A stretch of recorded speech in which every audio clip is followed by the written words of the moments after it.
일단 계획을 잡을 때 코로나가 끝나면 축제를 크게 벌여야겠다 하는 생각을 하고 기획은 했지만 한 8월 정도로 생각을 했는데 굉장히 미뤄져 갖고 이제 11월이 어느덧 되었습니다.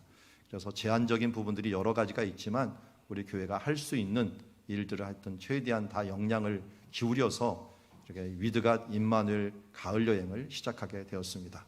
그리고 그 구호로 모이자 기도하자 해보자라고 하는 제목을 받았고요. 자, 그런 중에 하나님께서 어떤 말씀을 이것으로 좀 해야겠는가. 물론 구호도 나오기 전이었어요.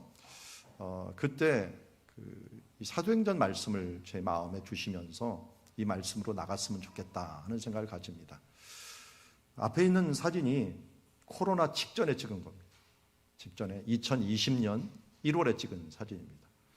1월에 찍었는데 야간에 예루살렘의 세븐아치 호텔이라고 하는 곳이 감람산에 있는데 그것에 도착을 해서 거기에서 이제 예루살렘을 보는데 야간 풍경이 너무 좋더라고요. 그래서 굉장히 추웠는데 일단 나가서 사진을 계속 찍다 보니까 이런 아름다운 사진도 얻게 되었습니다. 잘 보면 가까이 맨 앞에 무덤들이 있습니다.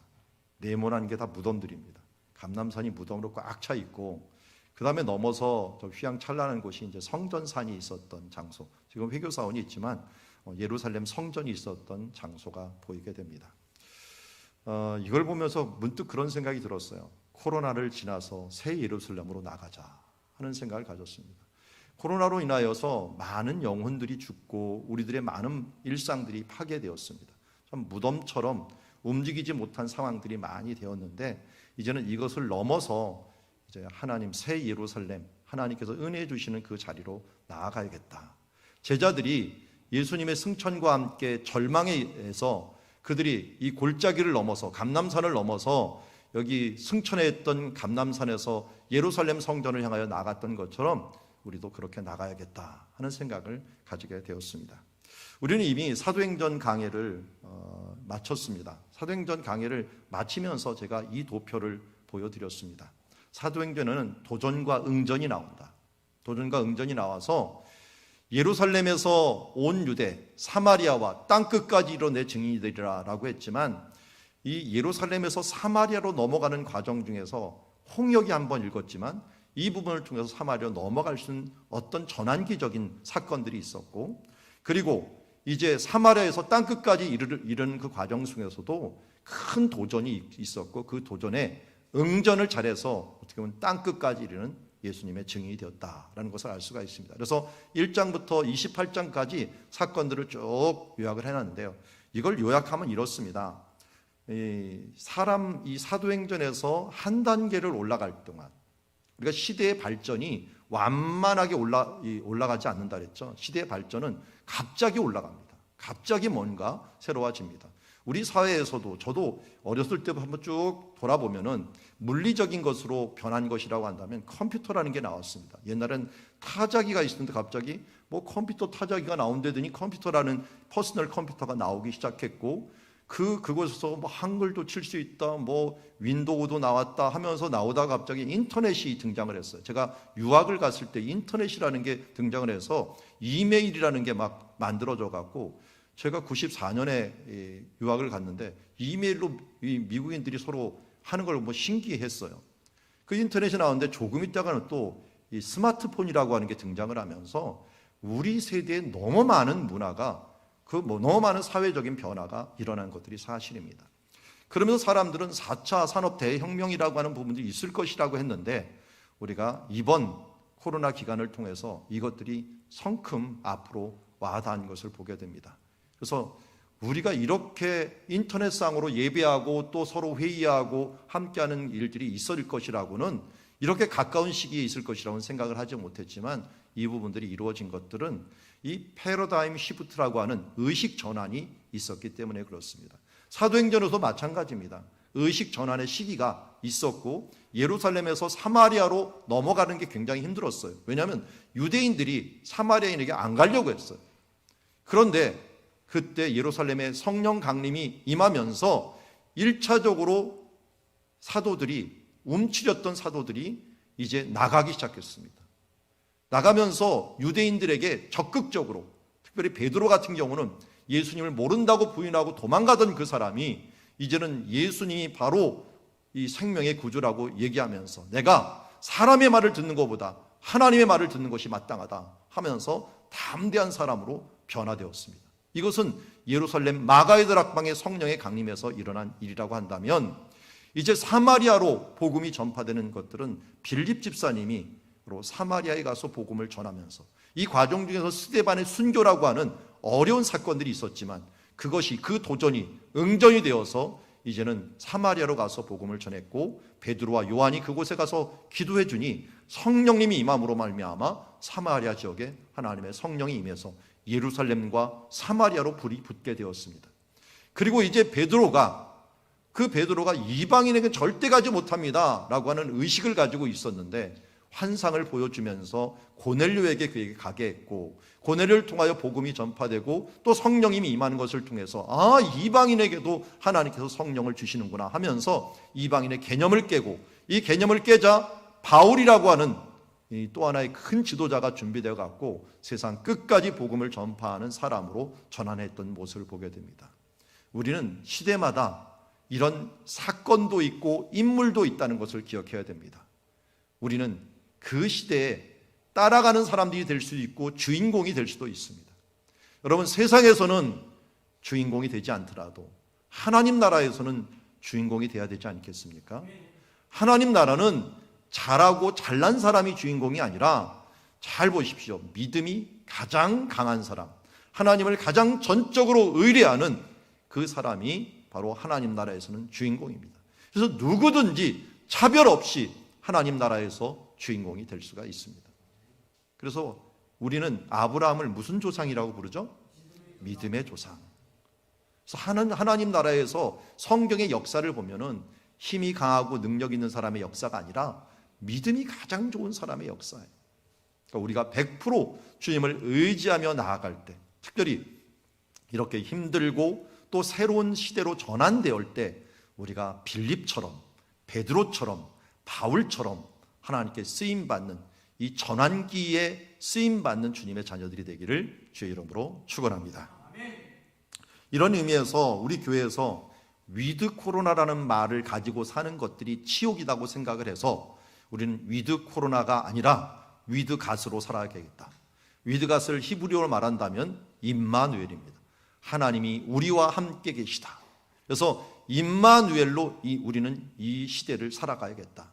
위드 코로나가 유행할수록 여러분, 위드 코로나 위에 우리가 임마누엘, 위드 갓이 있다는 이 사실들을 잊지 말고, 이번 기회를 통하여 정말 우리가 감람산에 있는 무덤들처럼 죽어 있고 또 죽은 것처럼 돼 있는 부분들을 되살려야 됩니다.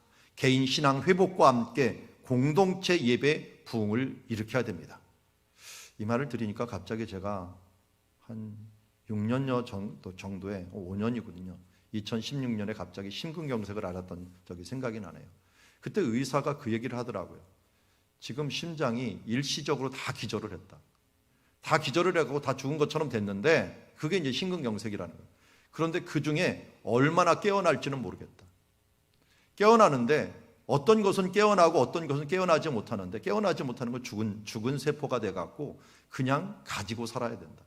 그 죽은 세포가 많으면 많을수록 위험하고, 그게 굳어져 갖고 심장이 두근거릴 때 그게 굳어져 있어 갖고 이 오작동을 일으켜 갖고 그냥 뭔가 문제가 생길 때가 제법 있다. 그렇기 때문에 그걸 부드럽게 하기 위해서 약을 계속적으로, 죽은 것들도 부드럽게 만들기 위해서 약을 계속적으로 먹어줘야 된다 해서 지금까지도 먹고 있는데, 제가 심장이 얼마나 죽었는지는 모르겠습니다. 그때 한 예상하기로는 한 20%가 죽었다라고 얘기를 해주더라고요.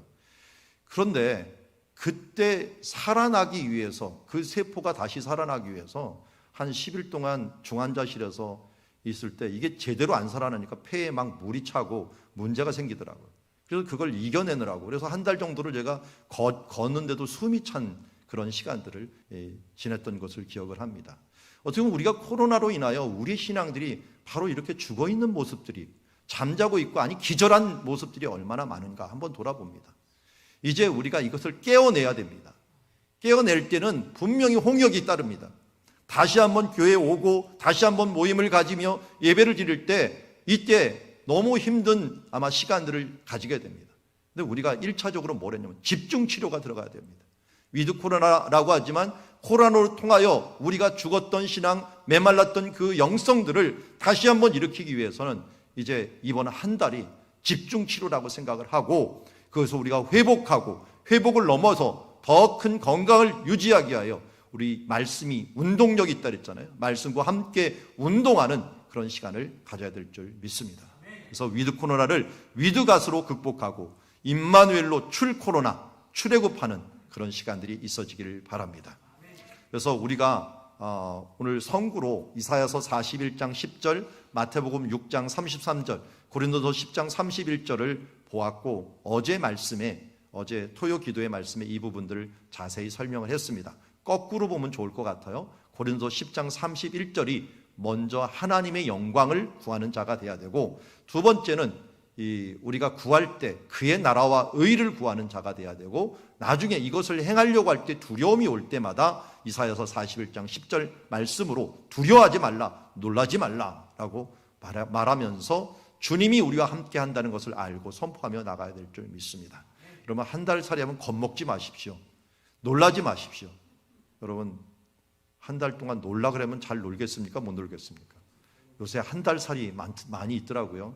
제가 있는 한 단톡방에서도 어느 분이 이제 나 한 달 살이하러 떠납니다 해갖고 부부가 한 달 살이로 제주도를 떠난다라고 얘기를 해주더라고요. 그런데 우리가 이제 주님과 함께 한 달 살이를 떠나는 겁니다.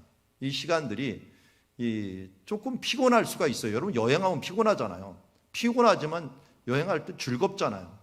함께 즐거운 시간이 될 수가 있어요. 좀 부담이 될 수가 있어요. 하루하루 이거 해보지 않은 것, 가보지 않은 것, 또 그동안은 좀 안 했던 부분들이지만 다시 한번 하는 것. 여행하면 꼭 어떻게 돼요? 일찍 일어나야 돼요. 저도 성지순례 많이 인솔을 하지만 여행할 때처럼 일찍 일어나는 게 없어요. 아니, 일찍 깨더라고요, 알아서 다들.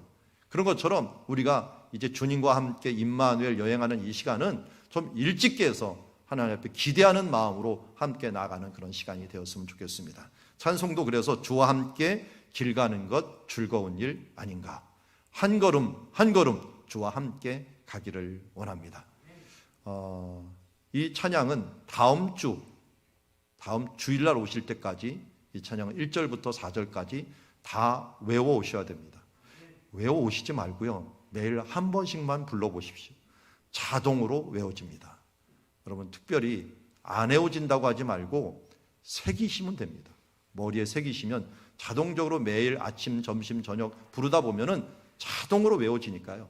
외울 생각하지 마시고 내가 하루에 한 번씩 불러본다, 하루에 두 번, 세 번씩 불러본다 생각하면서, 가사 생각하면서 한번 불러보시면 자동적으로 외우게 되니까요. 다음 주에는 우리 성도들이 오셔갖고 순별로 함께 모여서 인사하고 함께 찬양 부르고, 그리고 찬양 부르는 것들 가지고 우리 나가시면서 선물 하나씩 받아가시면 될 것 같습니다. 그래서 자석 선물을 하나 준비를 했으니까요, 순별로 찬양 부르면서 우리 여호사밧이 찬양으로 승리한 것처럼 여러분들이 이번 한 달을 찬양으로 승리하는 그런 시간들이 되기를 원합니다.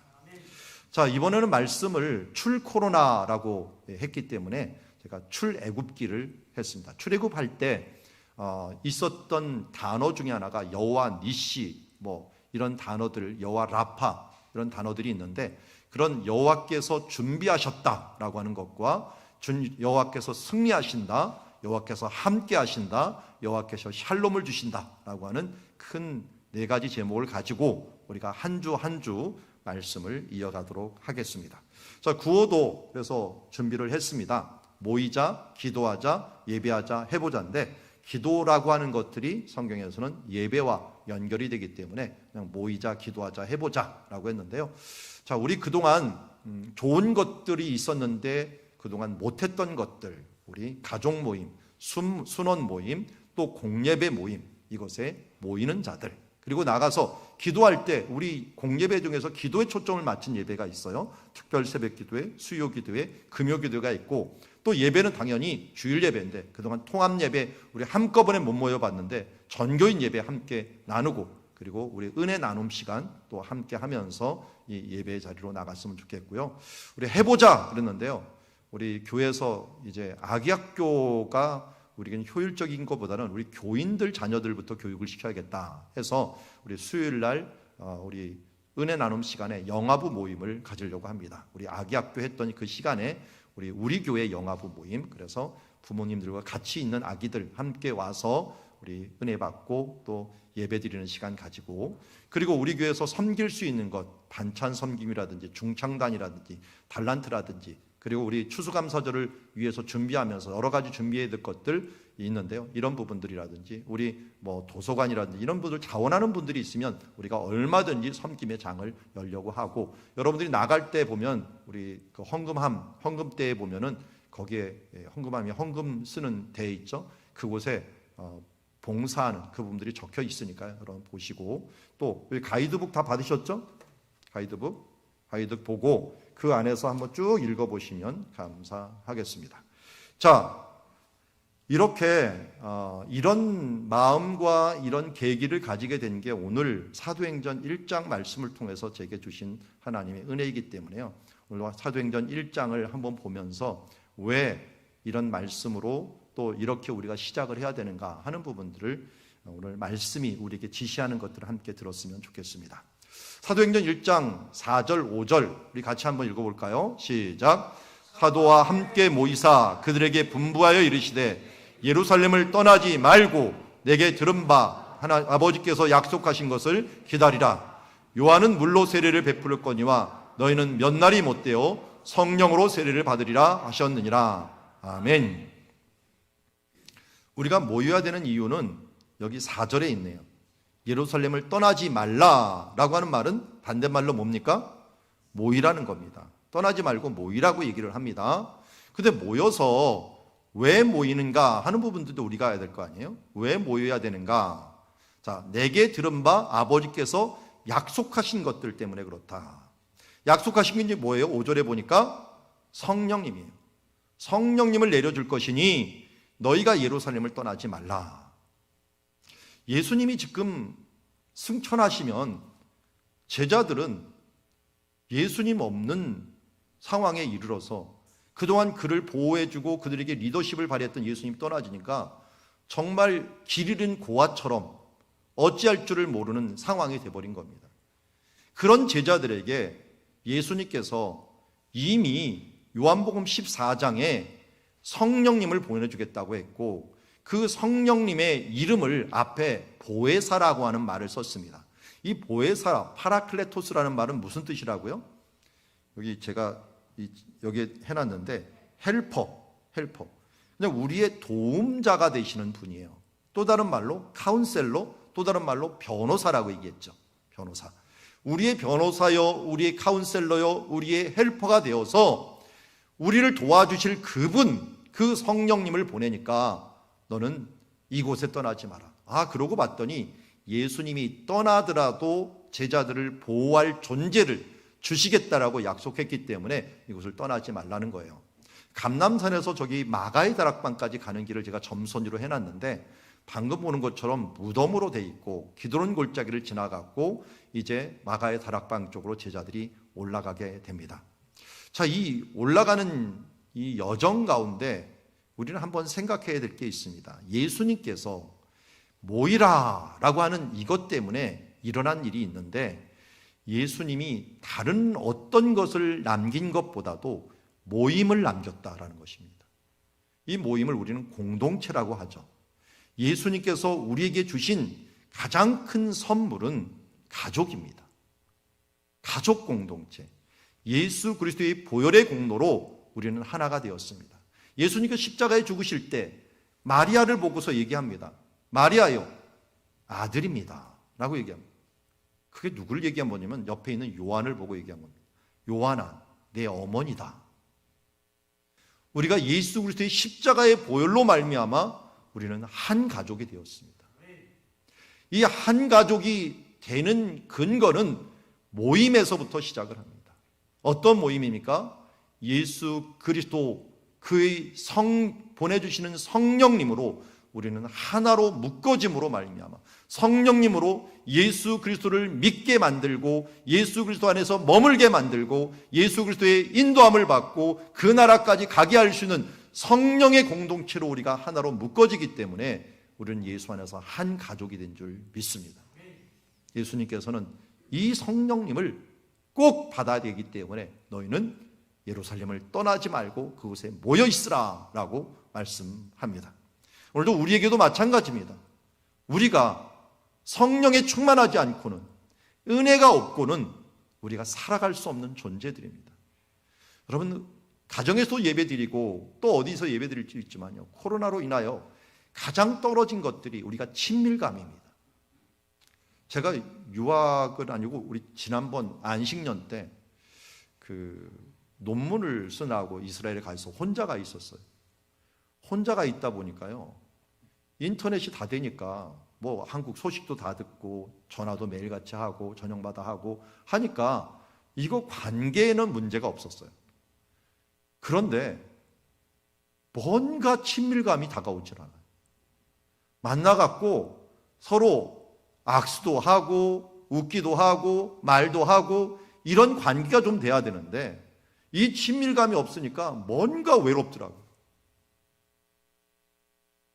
이게 서로 피부를 맞대고서 인사하고 함께 웃고 기뻐하는 이 부분들이 이 사람들에게 주시는 하나님의 어떻게 보면 이 큰 은혜 중에 하나고 당연한 이치 중에 하나인데 이 부분들이 없어지다 보니까 뭔가 친밀감이 떨어지면서 우리 인터넷상으로 만나는 것과 이렇게 온라인으로 만나는 걸, 이 오프라인으로 만나는 건 완전히 틀립니다.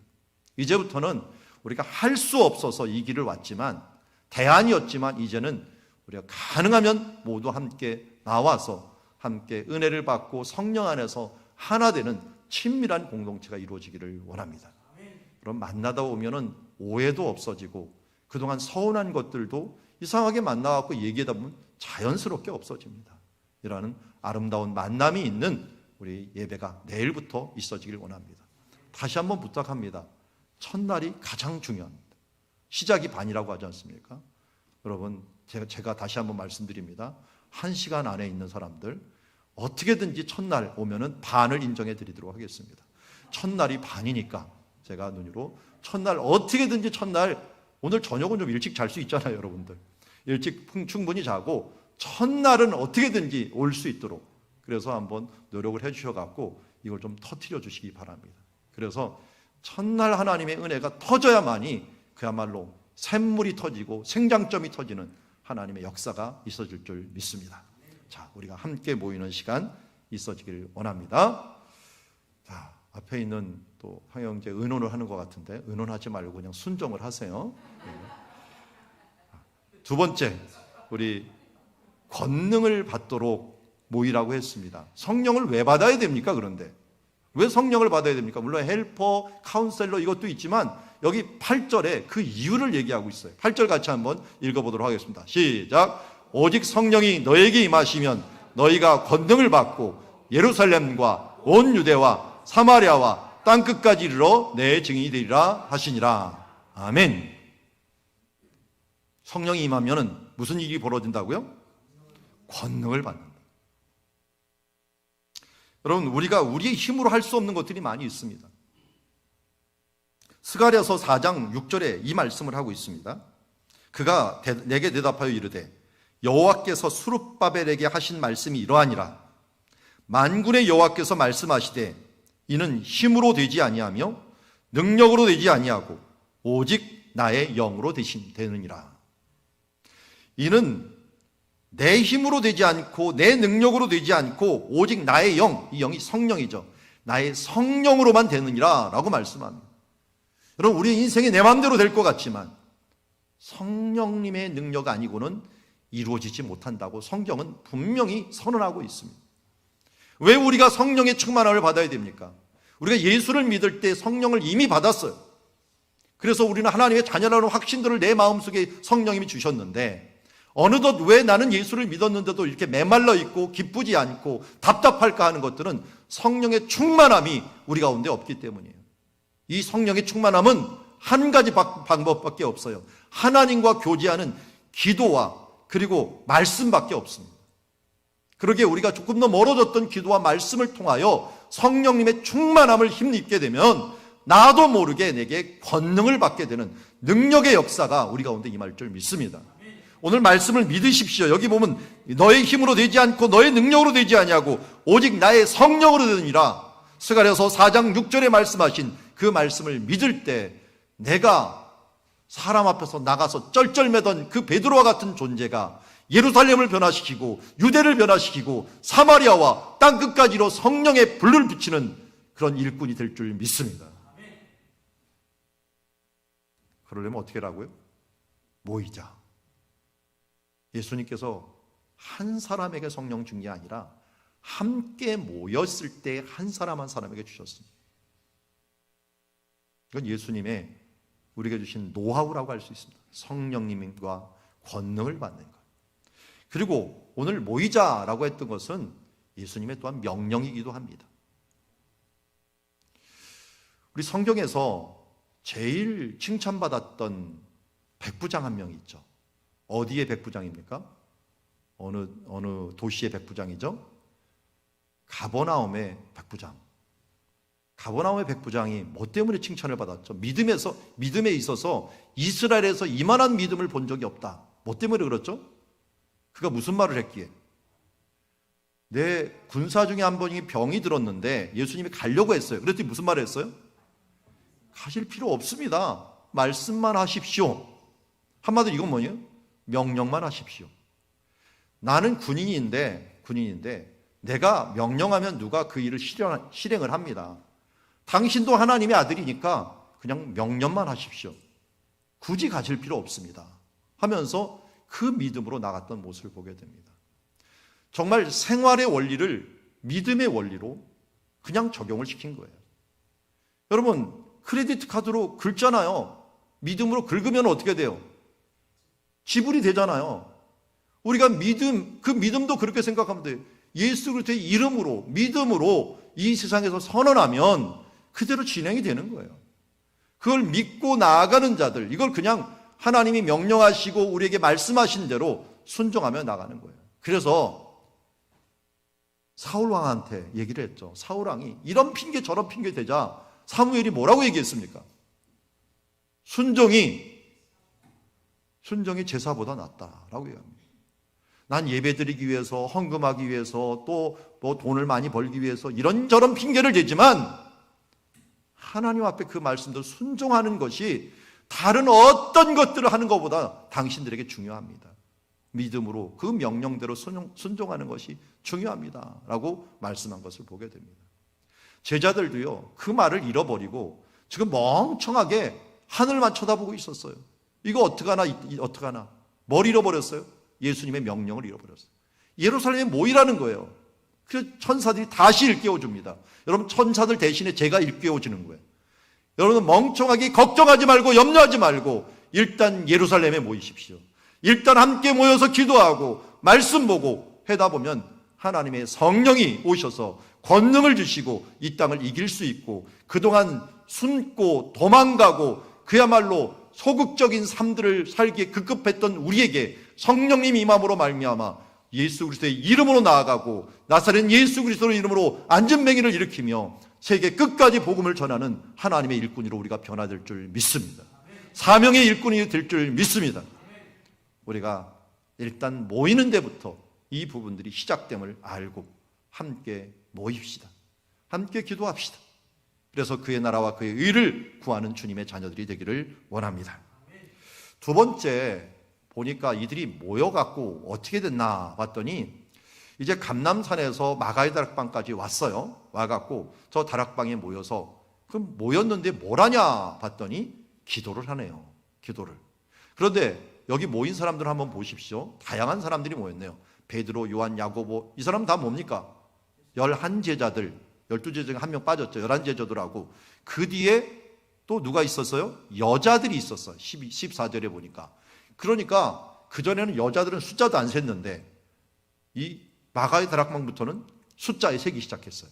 여자들과 예수의 어머니와 예수의 아우들, 예전에는 예수님을 미쳤다라고 생각해서 그를 찾아왔던 이 예수님의 가족들까지도 다 예수님의 부활을 본 뒤에는 함께 모이게 되었어요.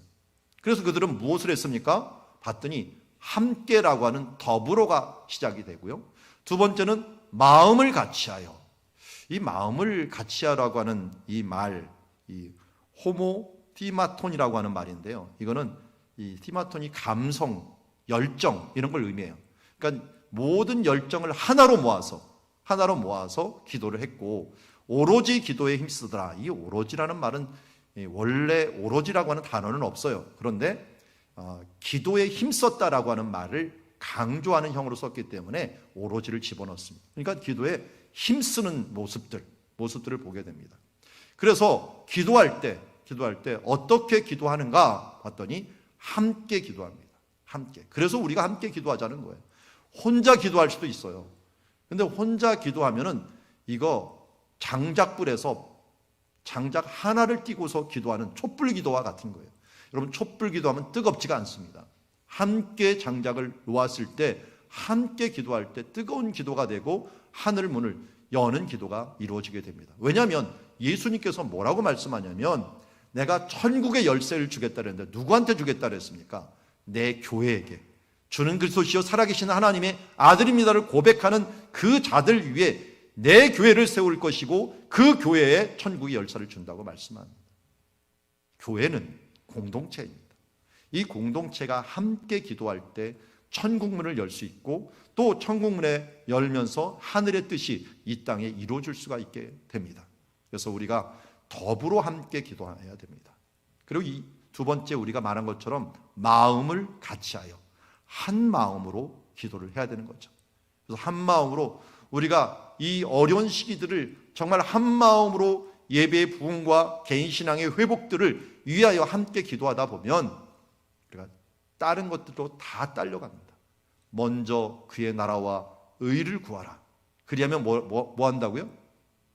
먼저 그의 나라와 의를 구하라. 그리하면 이 모든 것을 너에게 더하실 것이다. 이 모든 것은 우리가 필요한 것들을 다 더해 주신다는 겁니다. 여러분, 우리가 어떤 것에 정말 최선을 다하고 자기 은사대로 나가다 보면 그 생활에 필요한 것들을 하나님께 딸려 주시거든요. 그런데 우리가 이 순서를 바꿔버리면 큰일 나는 거예요. 먼저 그의 나라와 의를 위해서 마음을 모아서 함께 기도하다 보면 우리의 필요한 이 모든 것을 더하는 하나님의 역사를 체험하게 될 것입니다. 그리고 또한 오로지 함께 기도하는, 기도에 힘쓰는 모습들을 통하여 하나님께서 이루어 주시는 그 일들을 경험하게 될 겁니다. 제자들이 이렇게 함께 모여서 기도하는 것처럼 우리도 함께 기도하고, 이 기도한다는 것도 뭘 포함한다고요? 예배한다는 것을 포함한다 그랬죠. 우리가 이번 기회를 통해서 그동안 잊혀졌던 예배 습관들을 다시 회복했으면 좋겠습니다. 가정 예배부터 시작해서 수요 예배, 금요 예배, 그리고 새벽 예배, 그리고 이 주일 예배, 이 모든 것들을 공예배를 하나님 앞에 정말 철저하게 지키기만 하더라도요, 정말 우리 신앙들이 풍성해집니다. 우리 신앙들이 왜 메마르느냐 하는 것들은 이 은혜를 주실 이 샘에 나와서 물을 먹지 않기 때문에 그렇거든요. 그동안 그냥 예배는 예배지, 내가 필요한 예배만 가는 것이 아니라 이 공예의 모든 예배를 내가 한번 참석해 보겠다, 모든 예배에 내가 함께 해보겠다 라고 하는 그 마음으로 하시기만 하고 그것에 힘쓰기만 하더라도 하나님의 성령의 충만함과 그 권능을 힘입을 줄 믿습니다.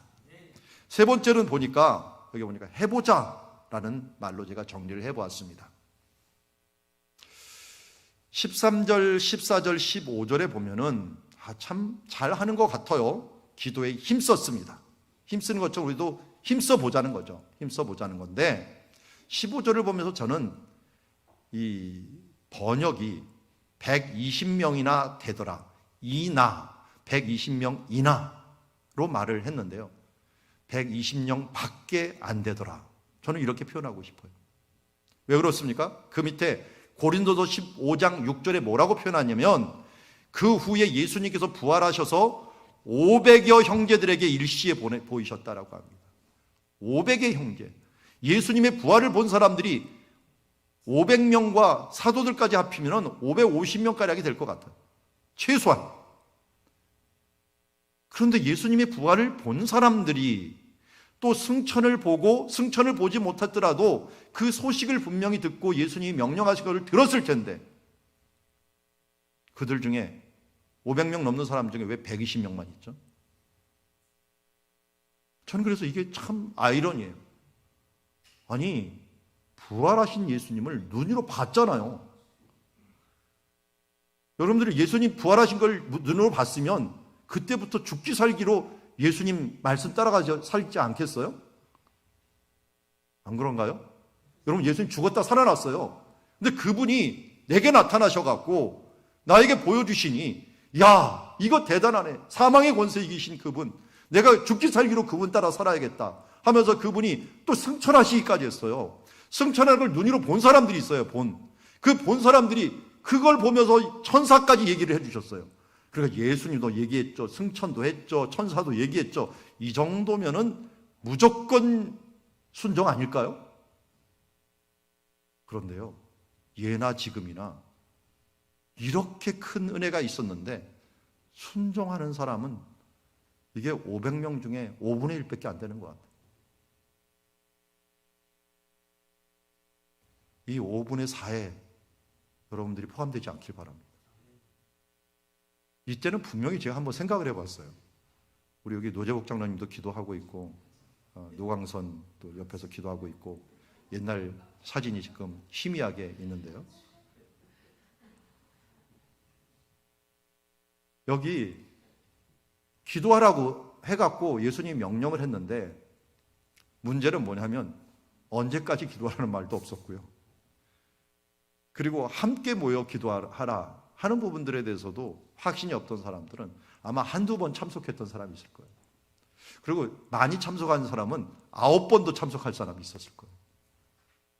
그런데 마지막 10일째 성령님이 임했거든요. 그런 면에서 끝까지라고 하는 면을 제가 썼어요. 언젠지 모르지만 끝까지 기도하면서 나가는 사람들. 그리고 여기에 참석하지 못했던 왜 5분의 4 한 400명 되는 사람들은 왜 참석하지 못했을까요? 그 사람들은 우선순위에서 이 예수님의 명령이 우선순위가 밀렸기 때문에 그래요. 예수님의 명령을 최우선으로 여겼다면 다른 걸 다 버리고 일단은 기도하는 데 힘썼을 거예요. 그것이 며칠이 될지 모르지만 그것이 10일이 될지 한 달이 될지 그건 모르지만 예수님의 명령대로 그냥 끝까지 기도하는 모습. 왜? 죽고 사는 것보다 더 중요한 일은 없잖아요. 예수님이 죽음에서 부활했잖아요. 천사들이 얘기했잖아요. 승천까지 봤잖아요. 근데 우리는 그런 은혜를 다 맛본 사람들이 많음에도 불구하고 왜 하나님 앞에 헌신하고 끝까지 기도하고 그 성령의 충만자리로 나가지 못하는 것일까요? 예나 지금이나 똑같은 것 같습니다. 많은 사람들이 말씀을 듣고 많은 사람들이 그 은혜를 체험하고 하나님의 그 은혜를 이미 겪었음에도 불구하고 경험했음에도 불구하고 끝까지 기도하지 못하고 주님의 은혜를 최우선으로 하지 못함으로 말미암아 결국은 성령의 자리로 나가지 못하는 것, 하나님의 은혜의 자리로 나가지 못하는 것들 너무나도 아쉽습니다. 마지막 때는 이런 일이 많이 벌어질 것입니다. 여러분, 주님의 그 은혜의 시간을 가장 소중히 여기십시오. 포기하지 말아야 됩니다.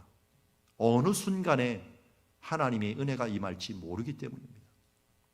어느 순간에 하나님의 말씀이 내 마음이 확 다가오면요, 저도 경험했지만 생각이 완전히 달라집니다.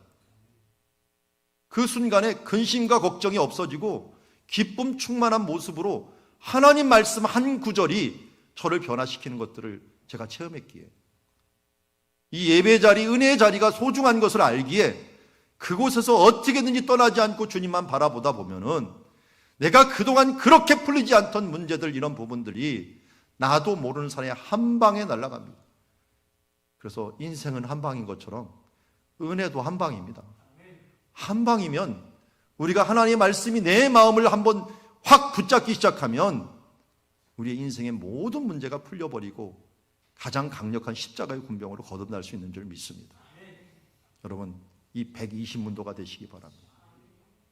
최우선으로, 은혜 받는 자리를 최우선으로 하고, 그리고 그 자리를 끝까지 사수하면서 기도함으로 말미암아 우리 500여 형제 중에 120명의 은혜 받은 자녀가 된 것처럼, 여러분, 이런 놀라운 은혜를 맛보고 이런 놀라운 신앙의 정말 선두주자가 되는, 리더가 되는 주님의 자녀들이 모두 되기를 주의 이름으로 축원합니다.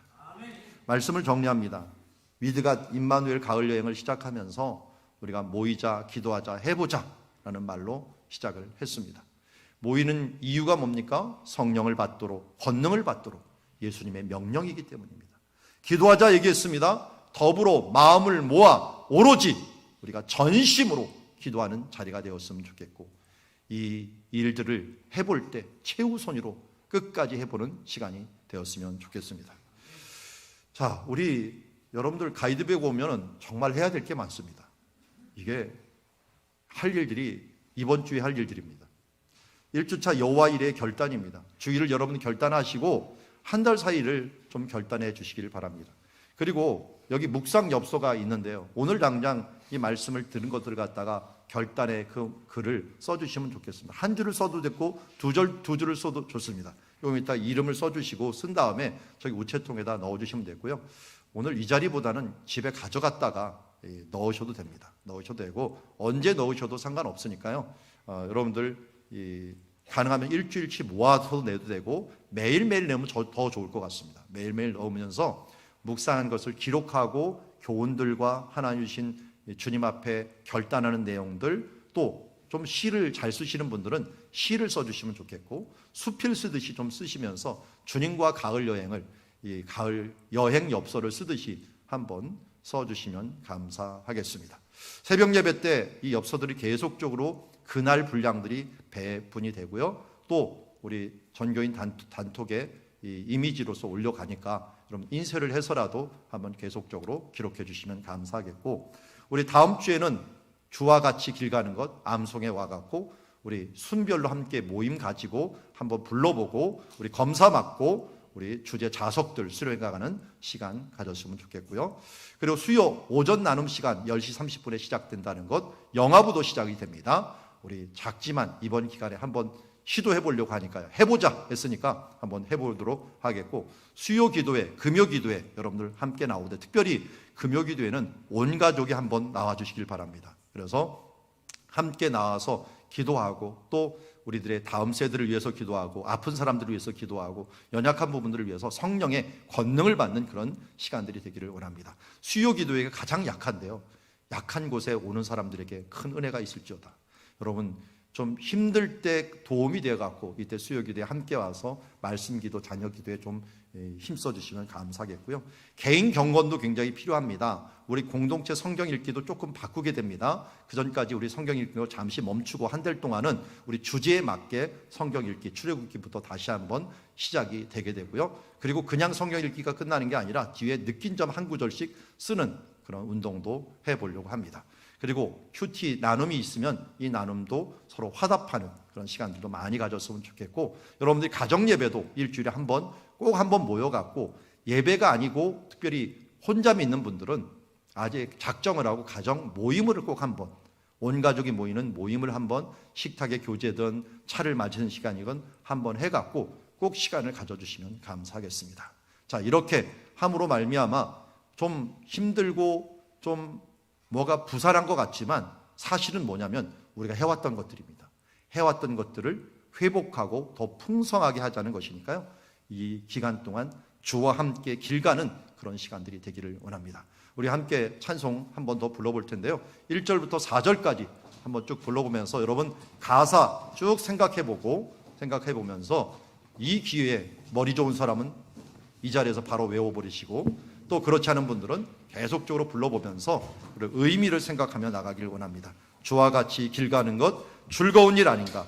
우리 주님 걸어가신 발자취를 밟겠네. 한 걸음 한 걸음 주 예수와 함께 날마다 우리 걸어가리.